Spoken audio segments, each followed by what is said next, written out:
we nalyo naturangonza kusima kusangwa nti ola 4 TV buli kiro kano hondere ntekaniza stalism na zumutangira in our topic of discussion morning style. Let me hope this is a fresh morning where you are. Chino kwa kireke muchionka again hamkule talia mnemu nyenche karahati osoko na 4 TV go on Afro Mobile, go on a YouTube channel, on a Facebook account. You can download the 4 TV app osoko na wiki video mbigenda meiso na ukuranga na ebindi byona osoko na tweteranzaho and we make business. It's a fresh Monday. We are done with elections all over the regions and swearing in of new leaders into office. Today we are honored. We shall be talking to the Vice Chairperson Kabarole, and most importantly, he represents the people of Kasenda. Is none other than Dennis. Then we go into our discussion. Dennis, you are most welcome to 4 TV this morning. Thank you, sir. Pleasure is all mine to be here with you. Yes. How do you feel? I'm excited to be here. I must tell you, in Topical, this is my first live podcast that I'm on. So it's a pleasure that I've been with 4 TV, and thank you for recognizing me. I didn't introduce myself to the viewers out there. My name is Tuinomushoni Dennis Karobwa, a simple man that came as a district councillor from Kasenda sub-county, and now humbled to be graced by the favor of the Lord, being called the Vice Chairperson Kabalode District. Thank you. Were you expecting this? Let us start from the, why I asked you at the beginning, how do you feel? I was regarding to your appointment, your nomination as the Vice Chairperson Kabalode District. How do you take it? It's I don't know, this is a once-in-a-lifetime opportunity that when it comes, you need to know how to seize it. Opportunities like this don't come every day. I must tell you, to my viewers out there, even right now, I have not yet come to terms that I'm the Vice Chairperson of Kabalode District. A district is such a large entity. I used to think I was going to run a sub-county, and now just imagine a boy from Kasenda.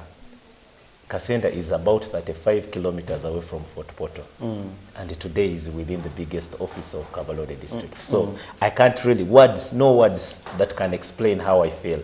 I only give the glory back to the Lord. Yes. What does this appointment come with the people of Kasenda and Greater and the whole of Kabalode District? Because for almost the last 15 years, we've not seen a Vice Chairperson from Kasenda or Greater Rutete. What does it come with? Actually, I stand probably to correct you somewhere. I am about 36, 37 years old. A young but old man. In my whole life, I've never heard of a vice person from Kasenda or even Greater Rutete before Kasenda was split from Rutete. So I believe that any person that is watching from back home, from Kasenda, they must be looking at this as one of the breakthroughs through a political run within Kasenda sub-county. Yeah, we now have an office that is an epitome of all offices within Kabalode, and I believe someone who is down there, my powers or my authority don't just stay within the council sittings. They now come to the head office. Take an example. An old person from Kasenda was probably going to only wait for what the district councillors debate in the council. But now, an old person from Kasenda, my grandmother, your grandmother, they will easily drive to Kabalode knowing that they have their very own in the office. Just imagine you walked to one of the chambers and the very first person you see is your brother. How do you feel? You feel at home, right? True. So people of Kasenda, I want to tell you this. Number one, I want to thank you for entrusting me with your vote. And I believe you chose rightly. It's now about praying to God that he uses me, gives me wisdom to lead you, because this is an office that comes with great power, great responsibilities, not something that I would easily hold. So people of Kasenda, feel at home. You have your very own in this office where you used to stop. Do not stop, just come knock. My door will always be open to you. Yeah, thank you. To the people of this is an office and you've been termed as the head of business. Yeah. Where is the focus going to be? Number one, I have seen this from the previous governments or head of governments, not particularly from Kabalode. We tend, when a new government takes over power, we tend to oversee or to let go of what other projects that were being done by the current, by the former government. Take an example. Back in my village, at Irhula Primary School. There's a teacher's headquarters. It's been stalled forever. Governments come in, change of power comes in, they don't tackle such things. What does that mean? Government loses a lot of money. You build an office, you build an infrastructure for the people, you don't complete it, new government comes in, they still leave it, and it goes back to waste. So I believe with my new government, with my new council, with my new councillors, and of course with my head, the team leader, chairman, Ruben Arari Makwebe, I believe we need to focus on what projects our predecessors had been working on. See how best we can work on them and finish them before we put monies into new projects. With their schools that government were building, probably they stalled at roofing. Do we need to start new schools before we complete those old ones? I believe we need to first complete the old ones, put government funds into proper use, then we can always start on something new. It is always good to know where you're coming from before knowing where you're heading. Yes. Kavirondo district has been one of the districts with the biggest problem of accessibility or road access. Yes. And this one relates to a lot of things. It helps in agriculture and so on. As a head of business in this council, how best do you look to tackle that issue, given that you have a very little budget of almost 1 billion road rehabilitation? Well, this has been a very big challenge. Ever since I was born, let me tell you a small story why I came into politics, why I decided to come as a district councillor. I come from Kasenda, sub-county, we have a road called Isunga Rimi Road. One time I was coming from Kasese for burial, and this, when you reach Rim, from Rim to my village, on a normal sunny day, with the kind of car I have, maybe a Wish or something, it takes you less than 30 minutes to be home. I got to that place at around 6 p.m. and it had been raining. Me and my boys couldn't access the roads very well. We pushed the car for more than 8 hours on a stretch of a road that I normally drive 35 minutes. Well, the roads have been a very big issue. I think the only way we are going to tackle it, there are always budgets that we can implement. I need to go and look at my council, look at my team leader, who I believe has the same vision. If we say we are going to first budget this amount of, you said 1-point-something billion, can't we look where to lobby and get some more funds? Because without roads, we are finished. We are finished. People, women, back home, pregnant women. Imagine you're ferrying a woman who is supposed to give birth to Buhinga and the roads are poor. What will happen? Kids have been lost. Pregnant mothers have died on the road. So, and then of course it brings us to the main road. When you look at Kampala, Mubende Road, Fort Portal Road, this road has been, I should call it, stalled for some time. I urge our MPs that we've elected to go there. If the best way to tackle a snake, the best way to kill a snake is hit the head. If we are not going to work on the main road that brings us the economics, we need money to make these roads. Without money, we can't make these roads. And what is our main source of the road system? Is this road, Kampala Mubende Road. So how many vehicles are lost on that road? How many farmers have lost their goods on that road? These farmers, if they took their products to Kampala very well, remitted taxes here, we shall have the roads worked on in the sub-counties.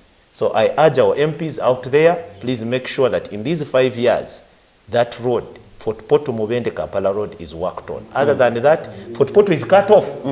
I have heard of people saying that I want to go to Fort, but I'll go through Mbarara. Mbarara or Hoima. Oh, Hoima. He reaches Mbarara, he goes to a restaurant. Don't we have restaurants here? We have. Meaning you and I, restaurant owners, have lost money. But if they came and worked on this road, we are connected, road connection is on, and Fort Portal is blessed. We are an interjunction of roads.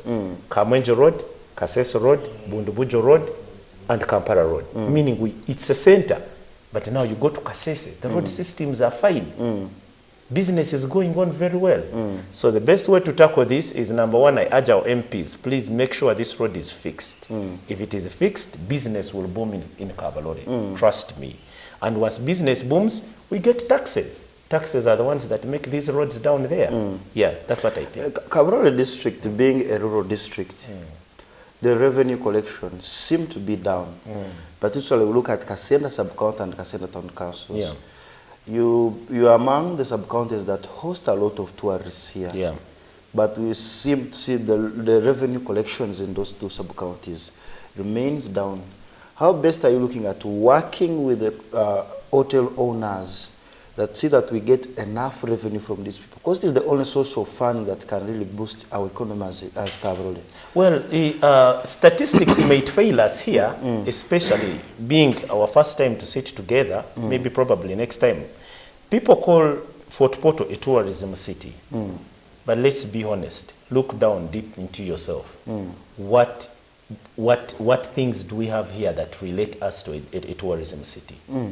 Last time I was talking to one of my friends called Mugisha. He had former contestant, I think Fort Portal MP, and he had valid points. I have moved, and I personally am also into tourism.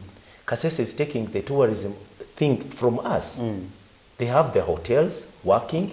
Why? The road systems are working. Tourists come and they want to access Kasenda, but their vehicles break down.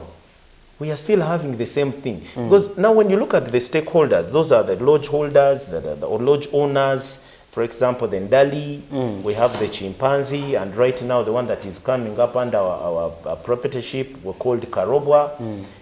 They are suffering from the same problem. You go and tell someone, you go and look at their businesses are dying. And I don't know how I'm going to integrate them into this system unless we've worked on that same issue that I'm telling you, the road system. However, the last time I had a meeting with the NRM General Secretariat back home in Nyabweya, I did invite them. We talked, and these are their main complaints they have.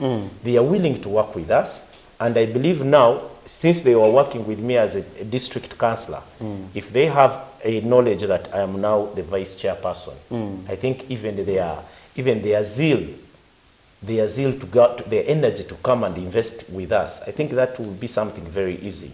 I can talk with them. I have met them, most of them, and most of them are my friends. So with the tourism, tourism is a very good economic sector, I think part of the sector. And if we are to look at it back in Kasenda right now, it should be employing more than 80% of people. In Kasenda? Yes. You grow your matoke, a lodge will buy it. Hasn't it employed you? A Muzungu comes, will need a boda. These people are not interested in riding, driving posh cars. So with the tourism, surely, I believe we shall have time with my honorable colleagues and look at it, because we need to look at it as an economic integration of this Kabalore district. Yes, I believe that. Agriculture, I want us to talk agriculture, let you go. So, the issue of agriculture, you a farmer. Farmers are facing a lot of challenges here. Mostly the issue of PDM, whereby we think this money can help these low-income earners so that they also transit from there to, in a way that we can eradicate poverty. But we still have issues whereby this man has been, allegations that have been eaten by parish chiefs and so on. How best do you see that you help these people and they benefit in terms of agriculture? Well, on record, I think that's what our Excellency has been tackling. Number one, we've grown up in a society where everyone thinks that corruption has embedded so deep within us that you can no longer fight it. But I tell you the truth, I believe with what my chairman, if you listen to what our chairman, his maiden speech, he is a corruption total free person.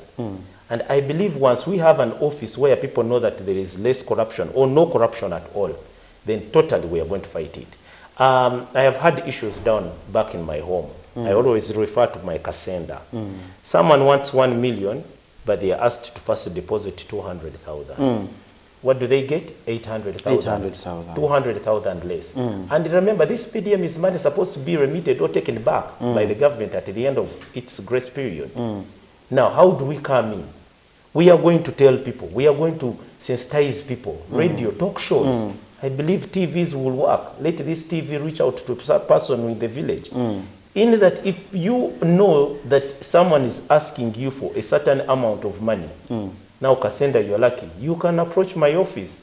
Tell me I'm subjected to PDM, but this and this PDM chairperson is asking for this and this much. Then let's sanction them. Because some people who have openly come up, they have told us, you know what, Honorable, when I reported this fraudulty case, I didn't get the PDM, yet I meet all the credentials.